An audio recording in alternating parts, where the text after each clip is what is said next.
막내 아들인데 예. 아버지가 너무 오래 사셔가지고 아직도 막내 아들이신 것 같은 비주얼. 자, 정권 교체를 위한 싱크탱크 312회 방송 시작하겠습니다. 지금 제 앞에 두 분 나와 계십니다. 안녕하세요. 소개해 주시죠. 이보세요. 뜻. 좀 드릴 수도 있지. 뭐 그렇게 급해? 잊으신 줄 알고. 아니 그게 아니라 그냥 딴 생각 잠깐 했어요. 미안해요. 아이씨. 다시 할게요. 지금 제 앞에 두 분 나와 계십니다. 정책 여전사, 정책 전사 볼메 그린님 나와 계십니다. 안녕하세요. 서민집 장녀 볼메 그린입니다. 네. 서민집 장녀요? 네. 아 장녀셨군요. 네. 알겠습니다. 자, 그 옆에는 부잣집 막내 아들 이상국 복지과 소사이어티 운영위원장님 나와 계십니다. 예, 반갑습니다. 이상우입니다. 네. 혹시 부잣집이셨어요? 그러진 않는데 뭐. 비주얼이 왜 그래요, 근데? 부잣집처럼 생겨가지고. 이 살이 많이 찌면 포동포동해서 좀 그렇게 보입니다. 목소리도 부자 같잖아요. 목소리에서 뭐 가난한 느낌이 전혀 안 나잖아요. 네. 때려 부시시죠? 예. 자, 여러분 매 시간마다 무슨 뭐 돈 좀 보내주세요 하는데 이게 되게 죄송하긴 한데요. 복지과 소사이어티도 좀 많이 도와주셔야 돼요. 진성준 의원 보내주시는 건 여기까지만 하시고 복지과 소사이어티도 한 달에 10,000원씩만 좀 보내주시면 안 될까요? 왜냐하면 이런 게 있어. 결국 우리가 정권 교체를 하기 위해서는 이 정도 밑바닥은 깔아야 되고요. 문재인 케어를 설계한 싱크탱크예요. 그리고 지난주에 빡치셔가지고 문재인 케어 막 팩트 체크 해드리니까 이제 그 방송 또 제 방송이 또 엄청 나왔어요. 사람들이 열받아갖고 막 링크 퍼나르고 막 그랬단 말이죠. 복지과 소사이어티 한 달에 10,000원씩만 부탁드리겠습니다. 도와주십시오, 형님들. 도와주십시오, 누님들. 023272-2353, 023272-2353. 자, 두 분과 함께 출발.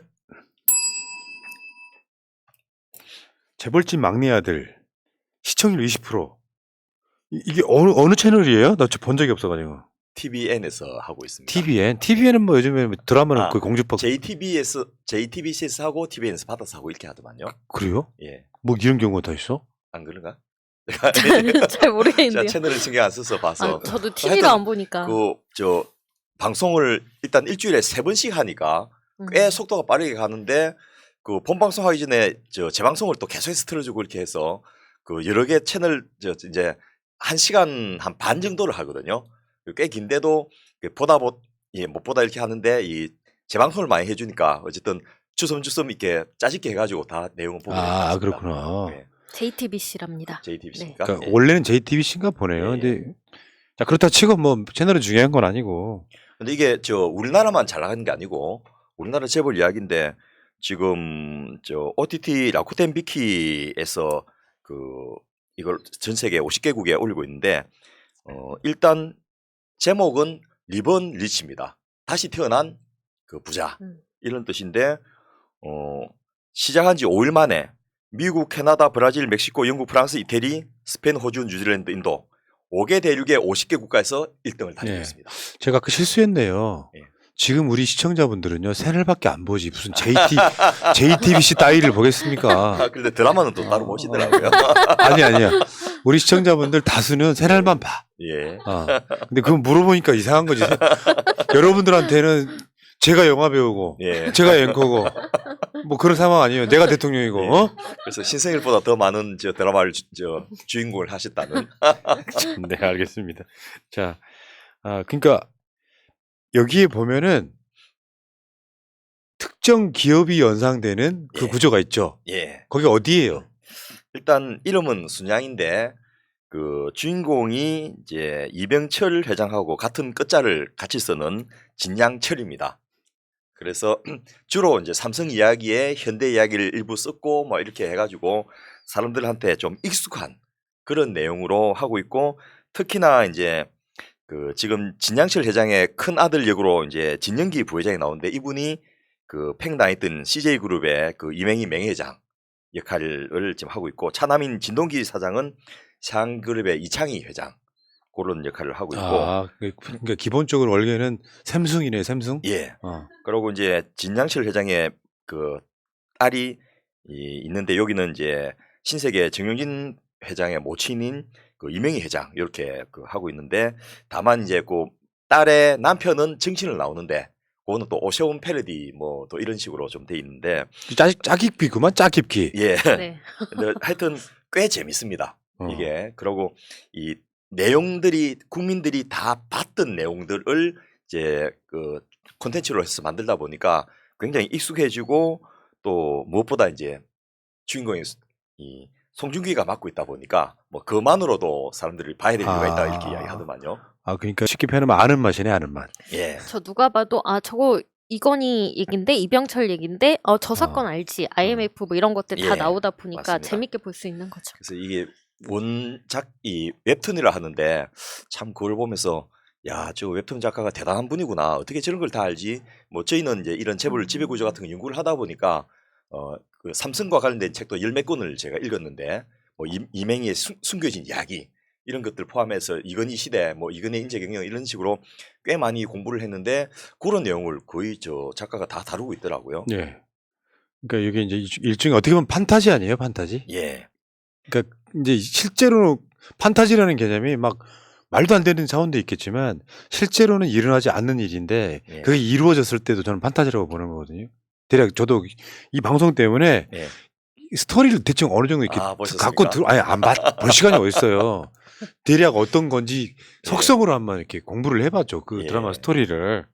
자, 근데 참 저 이 드라마에 또 배우들이 뭐 그 주인공 진영철 회장 역을 한 이정민 배우라든지 완전히 명품 배우라서 아마 연말에 그 수상을 꽤 많이 그 드라마도 끝나지 않았지만 많이 할 것 같지 않은가 이렇게 짐작을 다들 하시더라고요. 시청률이 20%면 그것도 정편이라면 어마어마한 건데요. 예. 이 정도라 그러면 지상파 같으면 거의 한 40% 된다고 보시면 될 것 같아요. 그렇습니다. 어. 특히 이게 재밌는 게 그 사람들이 요 이제 30년 전으로 돌아가서 하는 것이 이제 주제인데 뭐 그것만으로는 판타지인데 사람들이 내가 저걸 미리 알고 있었으면 하고 느끼는 거 있지 않습니까? 그걸 여기서 다 실현을 시켜주거든요. 그러니까 그거 아니에요. 못 보신 분들을 위해서 예. 대략 정리를 하자면 다시 리본, 예. 다시 태어난 사람이 예. 그 실패를 반복하지 않기 위해서 그렇습니다. 우리나라 재벌들한테는 전혀 볼 수 없는 모습을 보여주는 재벌집 막내 아들이다 이런 소리입니다. 예. 아니요 순양 그룹의 어. 그냥 직원이었던 송중기가 음. 어떻게 순양 재벌가의 일들을 처리를 하다가 죽임을 당하는데 다시 태어난 게 이 재벌집의 막내 아들. 그러니까 이 회장, 순양이라는 그룹의 회장의 손자로 태어나게 된 겁니다. 그러니까 전생을 기억한다 이런 얘기죠. 전생이 예. 아니라 아예 다른 삶을 살게 예, 되는 다른 거죠. 삶을 사는데 네. 죽기 전에 자기가 해왔던 걸 다 기억을 하고 하니까 음. 이제 50점 거저 먹고 들어간다 이야기하죠. 알고서 앞으로 일어날 일들을 알고 하니까 굉장히 이제 그 효과적으로 대응을 할 수 있게 되는 거고. 그렇구나. 다만 불만은 그 재벌집이 아니고 막내 아들 아니고 막내 손자인데 그렇죠? 그렇죠. 그것도 제목이 잘못했고 두 번째로 이 송중기의 역할이 이제 지금 이재용 같은 역할인데 이재용하고는 완전히 다르게 지금 움직이고 있어서 괜히 사람들한테 그 잘못된 환상을 심어줄지 않겠나 이런 것도 좀 걱정이 되는데 어쨌든 대단히 재밌습니다. 알겠습니다.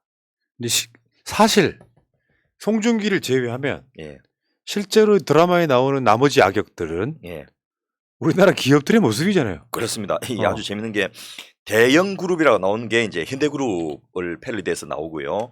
또 여기 주제 중에 하나가 한보제철 인수합병하는 거, 또 아진자동차 그 망한 것을 다시 인수한 거. 이게 한보제철은 한보철강, 아진자동차는 기아자동차 이렇게 해가지고 실제 있었던 일들을 가지고 이제 그걸 주제로 하다 보니까 꽤 재밌고 또 IMF 때 삼성전자 주식을 사놨으면 하는 이런 생각을 국민들 많이 하지 않습니까? Y2K 때 그 밀레니엄 버그가 있어서 뭐 어떻게 될 것이다 이런 걱정했는데 그런 것들을 미리 알고 보면 굉장히 그걸 오히려 기회로 활용하는 그런 내용들도 나오기 때문에 그 팩트 플러스 환상을 결합시킨 아주 절묘한 작품입니다. 나도 그 비슷한 생각을 해본 적이 있어요. 예. 우리가 대선 지고 났을 때 그렇죠. 그 포인트가 있거든요. 예. 예를 들면은 결과를 알았더라면 내가 이미 결과를 알고 있는 사람이야. 송중기처럼. 그러면은 윤석열 검찰총장 저거 탄핵해야 돼요. 그 전에 올라가서 이 사람 검찰총장 임명하면 안 돼요. 예. 우리 정권 뺏깁니다. 예, 근데 현실에 있는 사람들 그걸 어떻게 받아들이냐고 그게. 예. 맞습니다. 그런 생각 되게 많이 했었는데. 저도 많이 했습니다. 그래서 우리가 지혜가 이럴 때 필요한 게 아닌가 이런 생각도 드는데 어쨌든 이게 인기 있는 이유 중에 하나가 그 다수의 국민들이 못했던 그 판타지를 충족시키는 것도 있고 또 뭐 저 배우들 너무 잘한 것도 있지만은 있을 법한 일들입니다. 실제로 뭐 저 삼성이나 그 현대 그룹뿐만 아니고 대다수의 우리나라 대기업들이 다 이렇게 하고 있기 때문에 보면서 그러네 하고요. 요즘은 뭐 저 정경유착 또는 저 검찰하고 이 재벌이 유착하는 거 이런 게 너무 일상화돼 가지고 그런 거 사람들이 별로 신경도 안 쓰고 나오면 당연하게 이렇게 생각을 하더라고요. 그것도 좀 아이러니한데 효성그룹 사태라든지 뭐 거기 저 조성래 회장이 그룹을 물러받았고 이제 이세경을 시작했는데 그때 또 차남이 조양래 회장이 한국타이를 독립하는데 그 3대째 와갖고 이제 싸움이 나가지고 뭐 그 지금까지도 그 재판을 계속하는 이런 일들도 나오고요. 또 남매 간의 분쟁.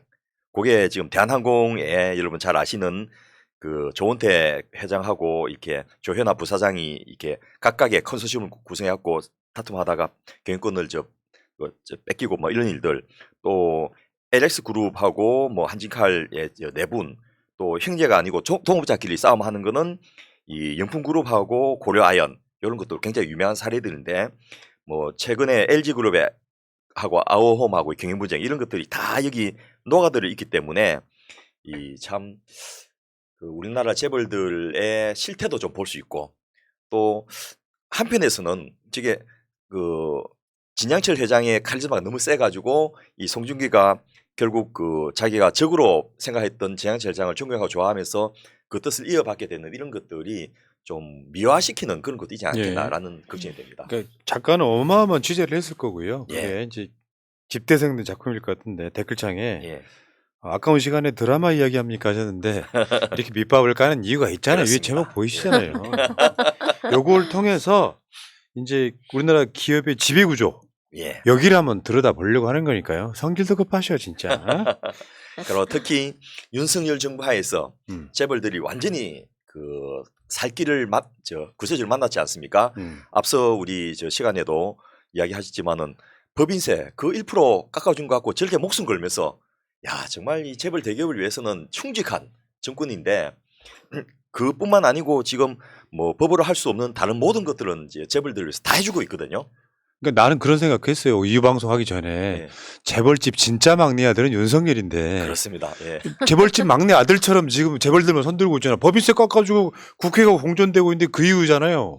나라가 이 저 엉망으로 굴러가는 것도 마다 아랑곳하지 않으면서 재벌들 이권 지키기 위해서 광분을 하고 있는 저런 걸 보면서 야 이게 뭐 저 정권에 오래 가지 못하겠지만은 그 다음에 우리가 뭘 해야 될지를 이번 기회에 좀 생각해 보자 이런 네. 생각을 했습니다. 근데 지금 외국에서 우리나라 기업의 지배구조에 대한 평가가 있었다면서요. 예, 뭐 외국에는 이런 곳들 꽤 많은데 이 재벌이 일본도 이제 저 재벌 구조가 있었지 않습니까? 그런데 미쯔비시, 이세이, 뭐 스미토모 이렇게 다들 좀 해체되고 가는 추세들이거든요. 유일하게 이제 한국만 아직도 재벌 시스템이 남아 있는데 이것에 대해서 이 아시아 기업 지배 구조 협회라는 곳에서 평가를 했습니다. 그래서 최근에도 이제 정례 보고서를 발표했는데 여기에 아시아에 있는 12개 나라 중에서 한국이 9위. 이번 카타르 월드컵을 개최한 카타르보다 더 낮은 점수를 받았습니다. 지배구조가 잘못되어 있다는 거죠. 그렇습니다. 좋다는 게 아니고. 그래서 우리보다 더 낮은 나라가 인도네시아나 필리핀 뭐 이런 나라들이니까 뭐 비교당하는 것도 사실 부끄러운 정도인데 우리가 뭐 인도나 태국보다도 못한 나라로 이렇게 분류된 것을 보면서 야 뭐 이건희 회장은 그 기업은 인류 뭐 저 정치는 이류 정치는 삼류 이런 이야기를 하는데 사실은 기업도 같이 삼류였죠. 그 자기 스스로 이 지배 구조를 선진국화 못하고 돌아가셨으니까 그래서 한국의 기업 지배 구조 종합 점수가 이 52.9%로 이 점수로 보면 이제 높은 것이 좋은 거거든요. 아시아에서 12개국 중에서 9위였기 때문에 이 좀 한국 코리안 디스카운트 여기에 기업들의 특히 재벌 기업들의 지배 구조가 기여를 하고 있다 이렇게 볼 수 있습니다. 그러니까 IMF 이후에요. 예. 그러니까 박정희 이후에 우리나라 소위 재벌들, 그러니까 고유명사잖아요. 체벌이 그 고유명사인 재벌이 말도 안 되는 구조 속에서 급속 성장을 하다가 고도 성장을 하다가 IMF가 오면서 이제 소위 말하는 문어발실 확장 그래가지고 삼성이라는 전체 그룹을 그 일가들이 그러니까 지분이 3%도 안 되는 구조로 다 먹어버리잖아요. 예. 여기에 대한 바꾼다고 바꾼데 이러는 거예요. 예. 나름 많이 바꾼 건데 이거로. 그리고 이걸 평가했던 이 앞서 말씀드렸던 그 협회에서는 이 재벌의 지배 구조가 뭐 누가 많이 갖고 있다라는 문제보다도 이 재벌이라는 시스템을 유지하기 위해서 순환 출자 제도, 그러니까 보유율이 3% 5%도 안 되는 데가 나머지 그 95% 이상의 지분을 가진 주주들의 이익을 외면해서 결정을 내린다. 이런 문제. 또 기업 분할, 이번에 뭐 삼성이 승계를 하면서 그 뭐 저평가해가지고 승계하고 이런 것들을 계속 좀 재판까지 하고 했는데 물적 분할과 관련해서 주주들의 이익을 손에 끼친 거. 앞 시간에 말했지만 저배당 구조. 법인세 인하해줘도 배당이 높아지지 않거든요. 이런 구조들이 결국 이 지배 주주들의 지배력을 유지하기 위해서 다수 주주들의 이익을 반하는 것이고, 이렇게 하다 보니까 그 대한민국의 기업들이 이 해외에 진출할 수 있는 능력이 있는 기업들은 대부분 재벌 그룹사의 기업들인데 국제 경쟁이 떨어진다는 거죠. 그렇죠. 그거 맞아요. 예. 이 쉽게 표현하면 구조라도 이런 것들이 소위 윤석열 씨가 좋아하는 선진화 같은 걸로 돼 있어야 되는데 이 구조는 그냥 그대로 있고 윤석열은 본인이 재벌집 막내 아들인 것처럼 이들의 이익만 위해서 지금 예. 국회까지 공전시키고 있는 거 아니에요. 예. 재벌들 세금 깎아주겠다고. 근데 지금 이 기관, 지금 이거 평가한 이 기관에서 한국의 재벌 체제를 평가한 게 있다면서요? 예. 이제 이 뭐 순위만 매기는 것이 아니고 이 구조가 왜 문제인지에 대한 평가를 했는데, 가족 경영 체제, 이게 이제 그 소위 말해서 우리나라에서는 이걸 재벌로서 당연하게 생각하고 있지만은 외국 사람들 보기에는 이거는 가족 경영 체제인데, 이 세계 10위권의 경제 대국에서 또 경제 규모가 어마어마한 이런 나라에서 뭐 산하 기업들이 200개씩 300개씩 되는 이런 데서 그 몇 명 가족끼리 나눠서 이걸 경영한다는 것 자체가 진짜 이해가 안 되는 것이고요. 또 경영의 전문성이라든지 트레이닝이나 검증이 안 된 사람이 그냥 아버지 잘 만났다고 할아버지 잘 만났다고 초고속 승진을 해가지고 남들은 30년 걸린 자리를 한 3년 만에 올라와서 그 상무하다가 부회장 하다가 이 회장을 하는 이런 구조 하에서 과연 올바른 판단을 하면서 또 세계적 위기에 대응할 수 있느냐, 이런 것들이 앞서 말씀드렸던 우리는 관행이라고 알고 있는 순환 출자 구조나 그 기업 분할 시스템이나 또 저배당 문제, 이런 것들이 결국 이 그 비효율 또 경쟁의 약화를 만들어내고 있는 게 아닌가라는 이제 지적을 지금 하고 있는데, 이 우리나라에서 한 게 아니고 외국에 있는 기업 평가 전문 기관들이 이런 걸 한다는 겁니다. 특히 재미난 게 미국의 주총 상위 10대 기업하고 한국의 주총 상위 10대 기업을 딱 비교해 보면 극명하게 그 차이가 드러납니다. 화면에 한번 띄워주시겠어요? 여러분, 애플, 마이크로소프트, 또 알파벳 A라는 데는 이제 구글의 그 지배 회사입니다. 그 알파벳 A, 아마존, 또 버크셔 해스웨이, 이런 것, 여기는 이제 좀 일반 잘 모르는데 이 파이낸싱 회사입니다. 그리고 TSMC, 뭐 대만에 유명하죠, 있다가 여기는. 미국 본토로 옮기는 그 테슬라, 이런 것들이 미국에서 10대 기업인데요. 이 중에서 부모한테 물려받은 데는 한 군데도 없습니다. 진짜 그러네. 예. 유일하게 월마트가 물려받긴 했지만은 그 아들이 한 게 아니고 이제 그 소유만 하고 그 경영은 또 따로 하는 이런 구조이기 때문에 미국은 이렇게 새로운 혁신 기업이 계속 올라와서 세계적인 대기업이 되고 이 시가총액이 뭐 2,800조 그 이런 식으로 어마어마하게 커진데, 우리나라는 상위 10대 기업 여러분 딱 한번 아시죠? 삼성전자, SK, 현대자동차, LG, 롯데, 포스코 50년 동안 바뀌질 않았어요. 그리고 이 기업들이 소속 회사 숫자가 각각 많게는 한 186개, 적게는 한 60개 이렇게 다 돼 있습니다. 그러니까 문어발식 확장을 하면서 어떤 혁신적인 기술이나 경영 기법을 가지고 크는 것이 아니고 물려받았던 그 기득권으로 또 자기의 자본력으로 또 시장 지배력으로 이렇게 해서 대를 이어서 하니까 혁신 기업이 나오지를 못한 거죠. 그러니까 골목 상권까지 막 들어와 가지고 전달리 치는 데다가 또 최근에 여기만 그런 게 아니라 카카오 같은데 네이버 같은 데서도 어마어마하게 무슨 모노발 확장을 치잖아요. 그러니까 일반 중소기업 소상공인들은 살아날 구멍이 없는 이 구조를 조금 이걸 어떻게 보면 이것도 양극화거든요. 예. 양파 해소가 안 된 상태에서 윤석열 같은 정권이 들어서면은 뭐 진짜 윤석열 자체가 재벌집 막내 아들이지 뭐. 아니 다수 국민을 위해서 일을 하는 게 아니라 대기업들 재벌들 세금 깎아주겠다고 나서는 저런 모질이가 어디 있어요. 그 삼성 이병철 회장을 도와서 대를 이어서 이건희 시대까지 했던 이학수 씨의 모델이 거기서 이항재라는 이름으로 나오는데요. 마지막에 배신을 하거든요. 그런데 배신했다 또 다시 돌아와요. 근데 돌아와서 하는 말이 그 이제 그 재벌집의 큰아들 작은아들 한 말이 당신은 죽었다 깨어나도 우리를 못 따라와. 그 당신이 그 억울하면 다시 태어나서 재벌집의 아들로 태어나 막 이런 식의 그 모욕적인 말을 하거든요. 그래서 그 말 듣고 다시 이제 2차 배신을 하는데 그래서 이 그 송중기한테 돌아오는데 그때 이제 왜 돌아왔습니까? 물으니까 제가 마름이라도 주인을 선택할 권리는 있지 않겠습니까?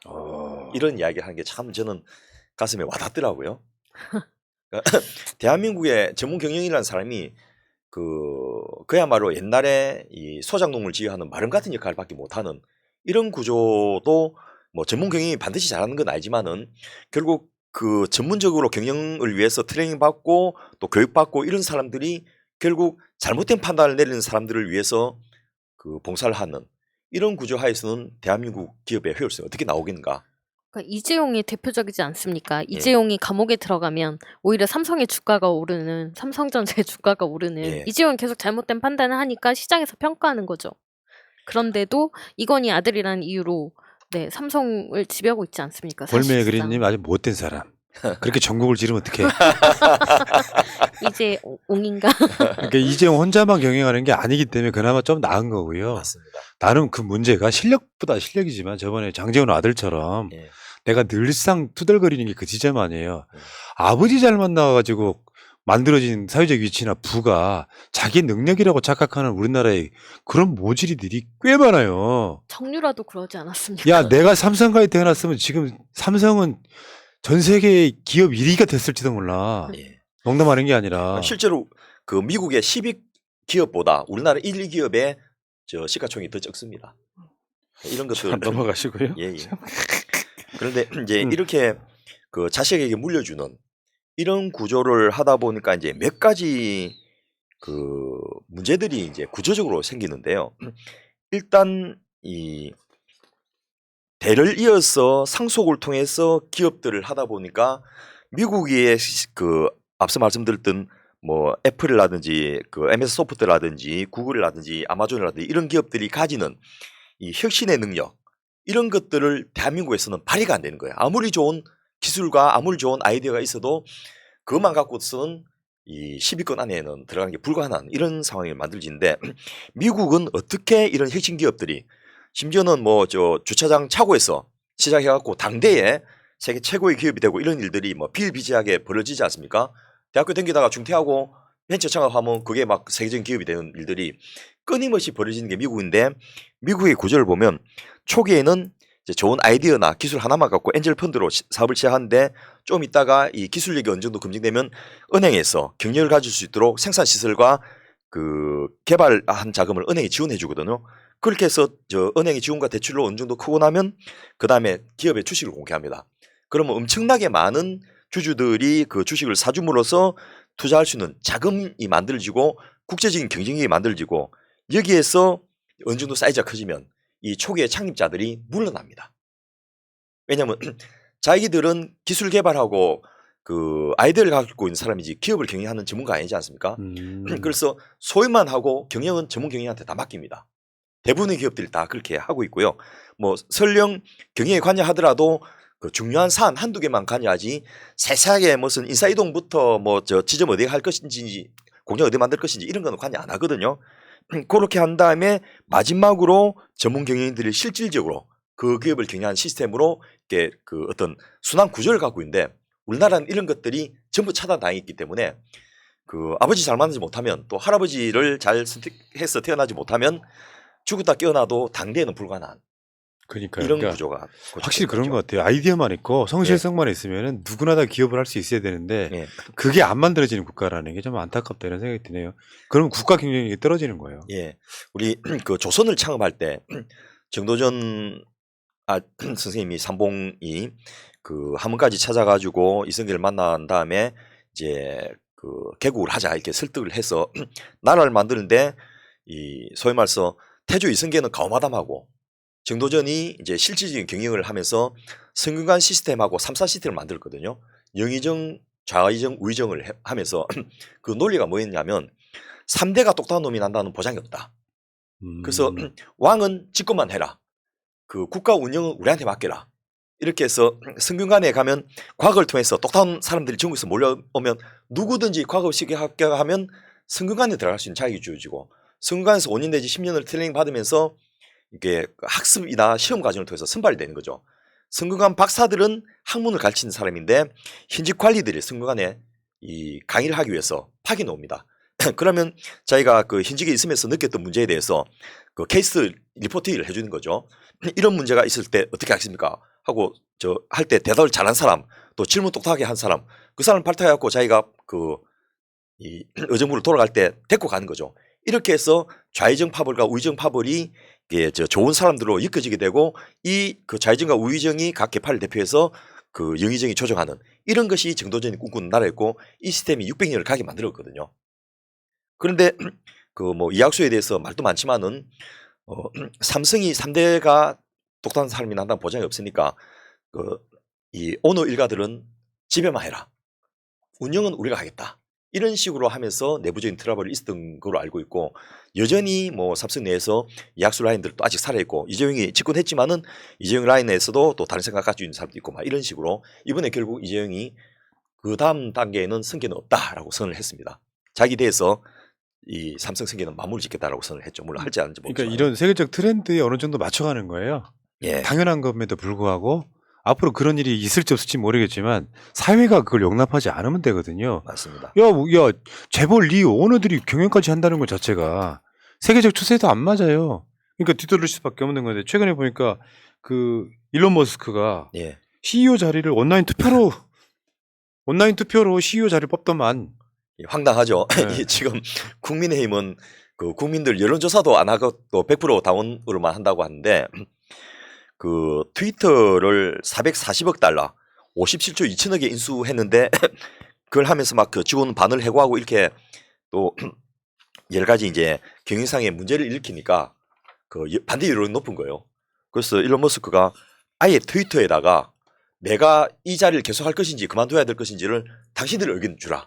그럼 내가 당신 의견 따라서 하겠다. 이렇게 선언을 해버린 거예요.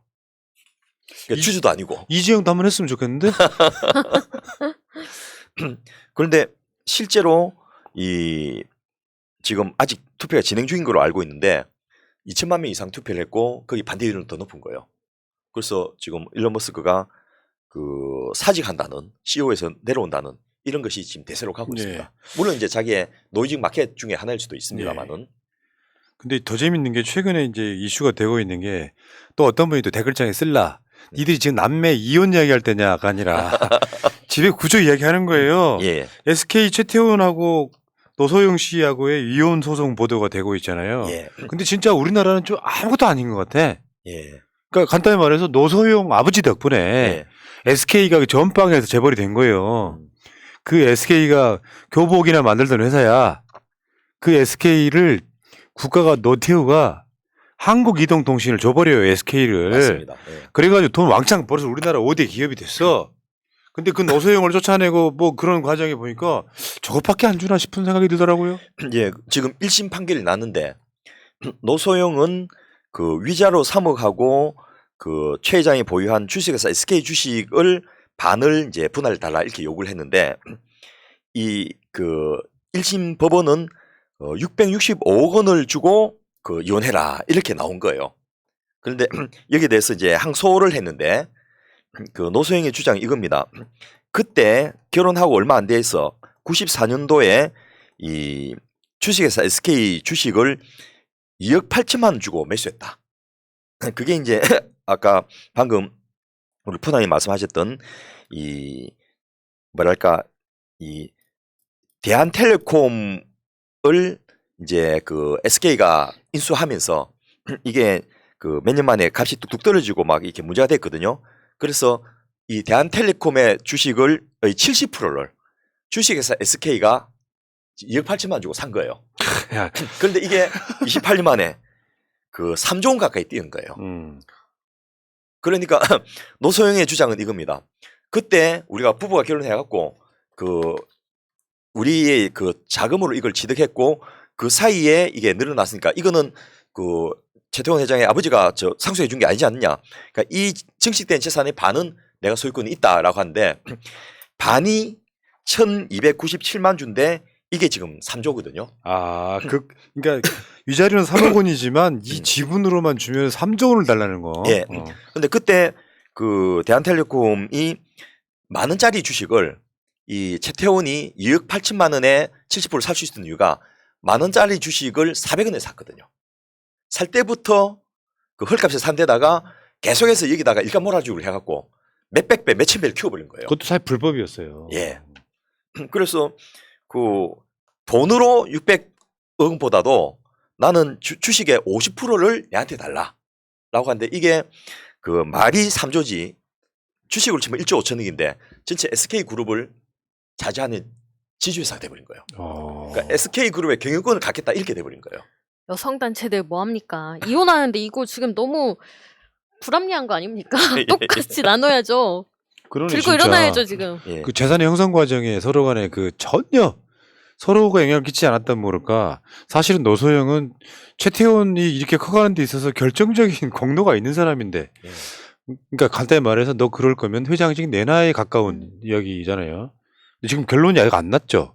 예, 이제 어. 1심 끝나고 2심 하고 있는데 통상적인 저 가정의 이혼 소송이라면 당연히 결혼 후에 형성된 저 재산은 반으로 나누는 게 정상인데 이상하게 요거는 SK 그룹이라는 거대 재계설의 그 몇 번째 드는 또 요즘 가장 잘 나가는 이 그룹의 지배권에 관련된 거다 보니까 지금 아마 SK가 저 우리나라 그 시총으로는 2위나 될 겁니다. 그래서 산하 186개 기업이 있고 자산 총액이 한 300조 가까이 되는 거대 기업인데 여기에 그 지배권을 그 판결하는 저 재판이 되다 보니까 그 노소영은 그런 거 생각하지 말고 이혼 소송이니까 이혼 소송의 본래 취지에 맞춰서 판결을 달라는 것이 이제 그 항고의 이유고 그 1심 법원은 어쨌든 그건 단순히 이혼 소송이 아니다 해가지고 돈을 저 한 700억 가까이 주고 퉁치는 거로 이렇게 했는데 나는 700억도 싫다 이거죠. 근데 사실 이게 우리가 보기에는 벌성산합잖아요. 예. 아까도 말했잖아. 최태원이 똑똑해가지고 회사 회장이 된 게 아니에요. 지 아버지 잘 만나서 이렇게 된 거야. 예. 노소영은 안 그렇습니까? 예. 자기들이 뭐 얼마큼 어떻게 노력했는지 모르겠는데 그렇다 보니까 이게 이제 우리 남의 나라 이야기 되는 거고 이런 행태들에 대한 비판이 계속 되어 왔던 거잖아요 지금까지. 예. 그런데 뭐 재벌 구조 그 지배 구조 개선하자라는 이야기는 많이 되어 왔고 또 특히 이제 시민 단체나 노동계에서는 아예 재벌 해체까지 이야기하는 사람도 있는데 사실 또 그 해결책이 뭐 해체가 과연 정답인지도 아직은 의문인데 어쨌든 이런 것을 평생 연구했던 서울대 행정대학원의 박상인 교수 같은 사람은 이전에는 재벌 시스템이 효율적인 게 있었다. 왜냐하면 거대 자본으로 가지고 인프라 투자를 해는 중공업을 대한민국이 해야 될 때는 재벌이라는 시스템이 굉장히 효율적이고 그게 수직 계열화해서 그 산하 기업들을 연계시키는 것이 그 경제 발전에 도움이 됐지만은 지금은 새로운 그 기술 혁신 중심으로 기업들이 커나가 있는 이 시점에 더 이상 재벌 구조는 효율적이지 않다. 그렇죠. 라는 이야기하면서 그런 내용을 모아서 지속 불가능 대한민국이라는 책을 또 얼마 전에 발간을 했습니다. 그래서 이 재벌 구조 개혁과 산업 구조 개혁을 못하면 대한민국은 결국 밀려나면서 이 디클라인, 이 저 중진국 선에서 이제 선진국까지 그 자리를 못 잡고 물려나는 그런 결과를 맺을 것이다. 이런 엄중한 경고를 하고 있습니다. 그러니까 지금 윤석열 씨 저러고 있는데 이번에 무슨 보고서 하나 나왔잖아요. 예, 한국이 몇 년 후에는 그 지금 소위 후진국으로 불리는 나라들보다 더 경쟁력이 떨어질 거다가 이런 것들이 포함되어 있는 거고요.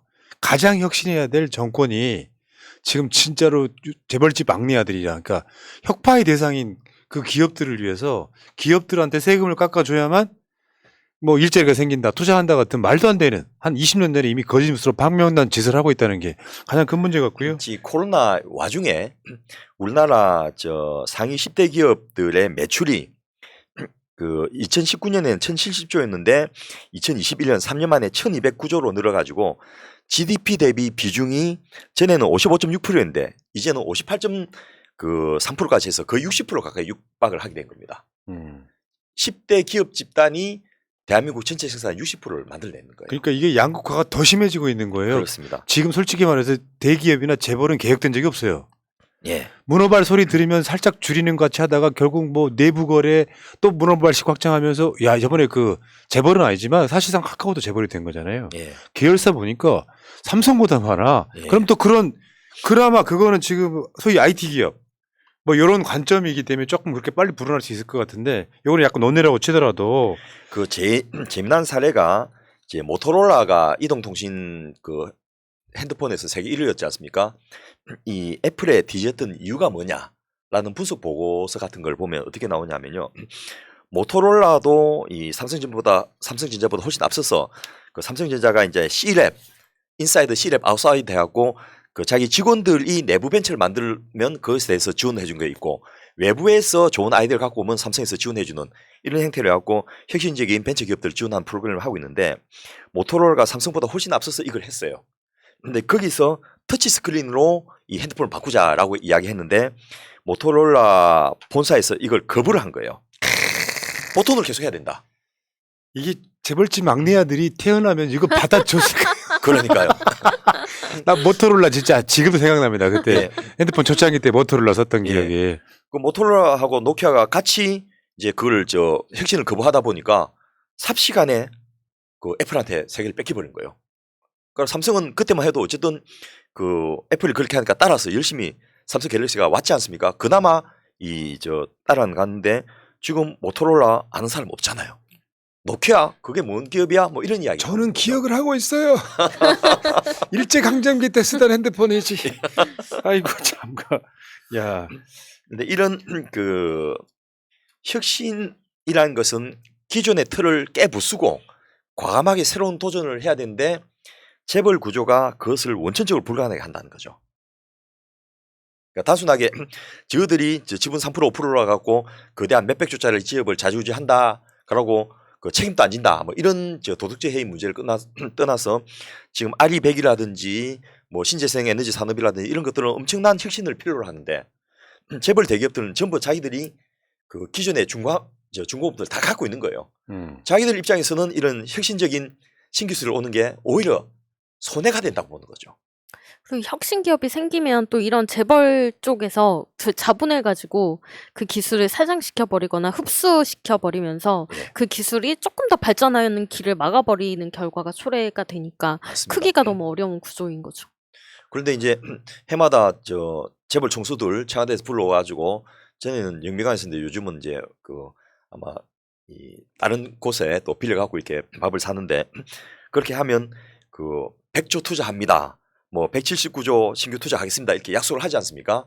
그거 보면서 사람들은 재벌들 투자 안 해주면 대한민국 경제가 어려워지겠네. 막 이런 생각을 하는데요. 이거 전부 꽝인 거 아시죠? 자기들 계획 세워놨던 것을 그 시점쯤에 발표하는 거고요. 또 투자한다 해놓고 지키지도 않습니다. 근데 언론들이 이것에 대해서 아무도 비판하고 분석하고 또 팔로우업을 하지 않습니다. 오늘 시사방송에서 네. 그 비슷한 이야기 법인세 등 관련한 찬반에 대해서 설명을 해드렸는데 네. 시사나 정치에 조금만 관심 있으면 다 아는 이야기예요. 그걸 윤석열이 다시 꺼내온 거예요. 뭐 네. 낙수효과 이야기. 말도 안 되는 소리 하고 있어요. 불가능하다고. 아까 정답 말씀하신 거예요. 네. 어차피 지들이 해야 될 일이야. 근데 국가가 뭐 하면 마치 국가의 정책에 보조를 맞추는 것처럼 해. 근데 그건 말도 안 지켜. 그 일자리 만드는 건요. 여러분 생각하는 것보다 훨씬 더 어렵습니다. 그 국가가 어떤 방향성으로 가야 되는지 생각을 해보면 어차피 방향성이 AI나 로봇이라고 한다면 오히려 인간들한테는요. 그것을 소위 말하는 로봇세 같은 걸 통해서 인간답게 어떤 삶을 유지할 방향성으로 일단 끌고 가야 되는데 지금 주 52시간에서 69시간까지 가능하게 만들고 있으면 그게 인간이에요? 로봇보다 못한 거지? 아무튼 이야기 좀 오늘 할 얘기 많으니까. 근데 지금 그 재벌 구조를 바꿔야 된다는 게 사실 재벌의 문제가 아니라 대한민국 사회 전체의 문제가 그렇습니다. 돼버린 거죠. 재벌 때문에 산업 구조가 고착화 돼 있는 이런 문제를 지금 재벌 개혁론자들조차도 아직은 지적을 제대로 못 하고 있는데요. 최근에 이제 앞서 말씀드렸던 서울대 박상인 교수나 이런 여러분들이 이 부분에 대한 연구를 하고 보고서를 발표하기 시작했는데요. 첫째, 재벌 대기업들은 대부분 중화학공업에 기반하고 있습니다. 그러다 보니까 자기들이 할 수 있는 거는 생산 공정 혁신하고 가격 경쟁력 이거밖에 없거든요. 근데 임금이 자꾸 높아지니까 가격 경쟁은 이미 사라졌고 공정 혁신은 부분적으로만 가능하기 때문에 한계가 있다는 거죠. 완전히 획기적인 기술 이거를 하기에는 재벌들은 가진 게 너무 많아서 그게 오히려 자기한테 손해라고 생각하는 거고 뭐 예를 들면 우리나라가 대체 에너지 들어보셨나요? 그 중에서 휘발유를 대체하는 대체 연료들이 외국인 많이 쓰고 있습니다. 우리나라는 재벌들이 정유회사를 다 갖고 있지 않습니까? 그래서 대체 연료를 만든 것을 불법으로 만들어 버렸어요. 그리고 그것이 마치 막 엔진을 망가뜨리고 이렇게 하는 것처럼 하는데 대체 에너지 쓰는 유럽의 나라들이 많거든요. 지금도 무슨 대체 연료 개발해서 했다면 엔진 망가뜨리는 나쁜 놈 이렇게 하는데 자동차 회사하고 정유회사 가진 대기업들이 그것을 팩트보다 더 오버해가지고 이걸 못하게 만들고 대체 에너지 개발해서 생산하면 세금 포탈범 이렇게 몰아가서 구속시켜버린 이런 구조를 하고 있기 때문에 일단 재벌이라는 기득권 구조 자체가 혁신의 방해물이다가 하나고 두 번째로 국내 중간재 시장에서 사실은 재벌들은 계열화되어 있기 때문에 수요 독점을 하고 있습니다. 그래서 자기들이 돈 버는 수단은 단가 후려치기, 기술 탈취 이런 것들로 너무 쉽게 벌기 때문에 이 중간 혁신 예를 들면 벤처기업 단계 또 중소기업 단계 중견기업 단계까지 성공해갖고 혁신이 올라오면 그거 다 밟아버린다는 거죠.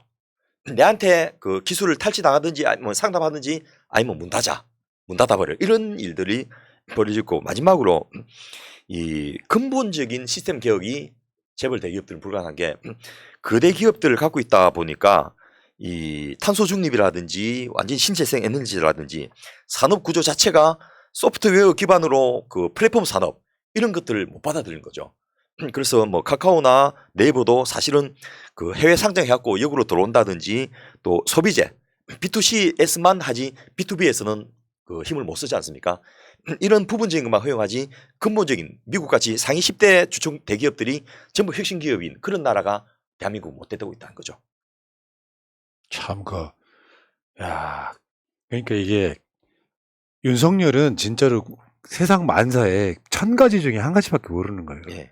기업들한테 세금 깎아주면 그 기업들이 아이고 나라가 감사해서 이 감사함을 세금 깎아준 거를 일자리 만들고 투자한다고 하는 이 개순진한 생각. 이 사람들은 3대, 4대, 5대 세습하고 있는 사람들이에요. 예. 거의 5년짜리가 무서워서 저러고 있겠습니까? 그럼 말도 안 되는 짓거리 하는 건데 재벌이라고 하는 이 구조를 사실 IMF 때 완전 역파를 했어야 돼요. 예. 그대로 두니까 약간 바퀴벌레 같은 거야. 바퀴벌레 있잖아요. 사라진 것 같지? 바퀴벌레 있는 집은 불을 켜자마자 주위에 바퀴벌레가 널려 있습니다. 끝까지 살아남는 거 이게. 결국 자기 이득을 위해서 뭔가를 하는 건데 지금 이 시점에 윤석열이 진짜로 무슨 개혁한다 그러면 재벌 개혁에 칼을 빼들면 전 국민적인 지지를 받을 거라고 생각하는데 우리나라 1, 2%밖에 안 되는 사실 재벌로 따지면 1%도 안 됩니다. 그럼요. 1%밖에 안 되는 그런 사람들을 위해서 법인세 깎아주자는 이런 모질이가 대한민국의 2022년에 대한민국 대통령이에요. 진짜로 화나네. 그런데 윤석열 같이 저렇게 하면요 재벌 기업도 별로 안 좋아합니다. 쓸데없이 법인세 자기들 별 관심도 없는 그것에 집중하면서 막 나라를 엉망으로 만드니까 윤석열 안 되겠네 갈아보자 이런 생각이 지금 나오고 있다는 제가 정보를 듣고 있는데 재벌 기업 자신들도 공룡이 어떻게 멸망했습니까?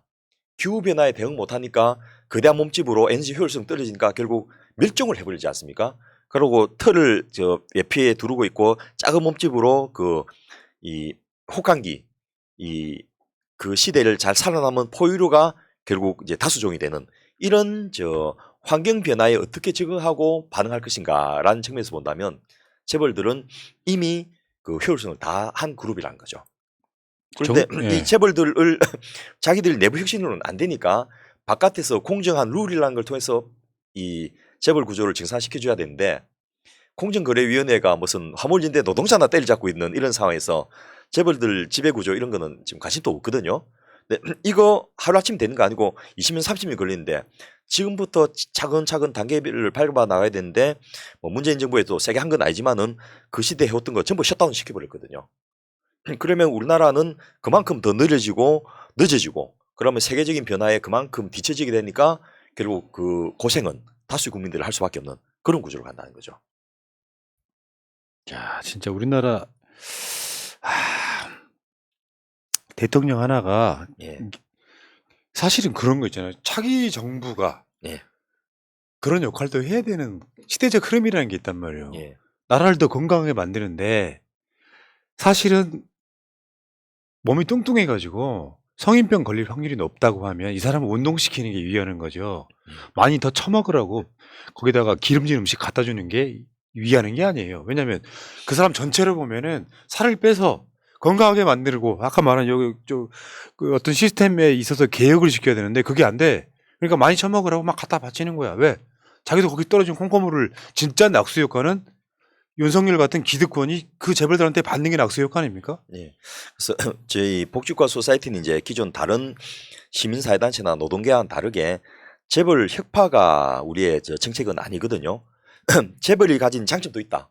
예를 들면 스웨덴의 발렌베리는 우리나라의 삼성전자보다 훨씬 더 많은 경제에서 자기 그 포션을 차지하고 있는데 이 스웨덴 국민들은 발렌베레 가면 존경합니다.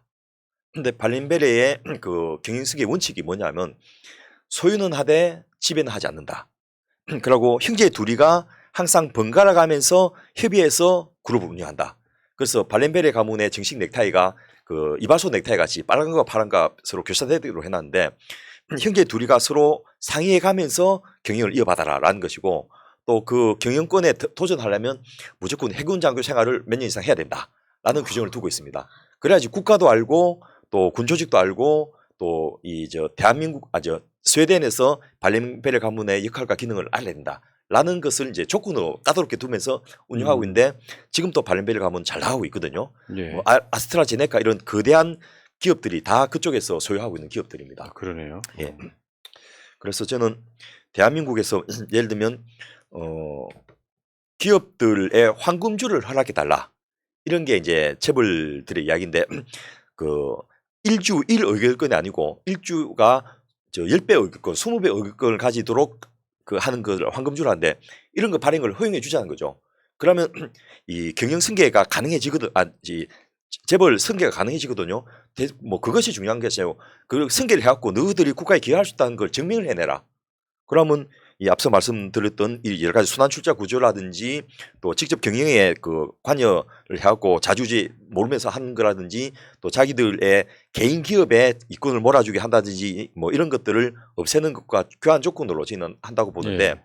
대한민국이 이제 나라도 작고 경제 규모도 아직은 세계 그 거대한 국가들보다는 작으니까 재벌이라는 콩그로머레이트 시스템이 유리할 수도 있는데 다만 이것이 특정 가문, 특정 형제 몇 명들의 전유물이 되는 것은 국민들이 용납도 안 할 뿐 아니라 효율성도 떨어지니까 합리적인 재벌의 역할과 기능의 변화를 전제로 하는 경영 승계라든지 또는 소유권 상속이라든지 이런 것들을 하도록 하자는 게 이제 저희가 고민했던 내용들입니다. 예, 참 그렇습니다. 그러니까 이 분야만 봐도 사실은 대한민국 전체가 관련이 있는 분야라고 생각하는데 예. 재벌을 개혁하겠다는 얘기 없잖아요. 윤석열 뭐라 그럽니까? 노동개혁 이야기하잖아요. 예. 개혁할 부분이 있겠죠, 노동도. 예. 근데 진짜 선봐야 될 곳은 선을 보지 않습니다. 예. 그러니까 난 적폐정권이라고 보는 것이고요.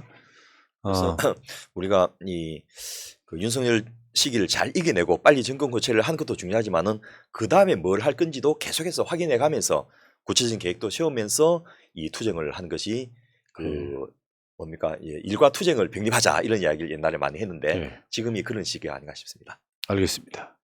자, 댓글창에 바람 불어 좋은 날님, 새날은 0.73% 포기자를 확대 생산시키는지 다시 점검해 보세요. 무슨 말인지 솔직히 모르겠고요. 이메일로 보내주세요.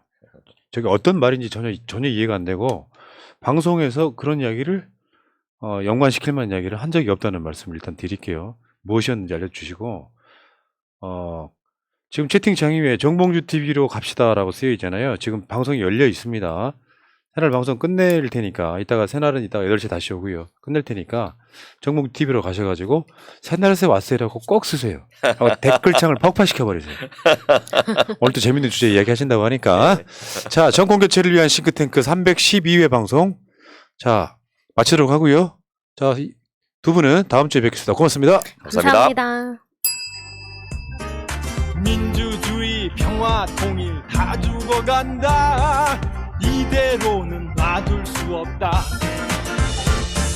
자 다시 한번 해보는 거야 자 다시 한번 싸우는 거야 자 손 맞잡고 어깨를 걸고 우리 함께 이기는 거야 자 다시 한번 해보는 거야 자 다시 한번 싸우는 거야 자 손 맞잡고 어깨를 걸고 우리 함께 이기는 거야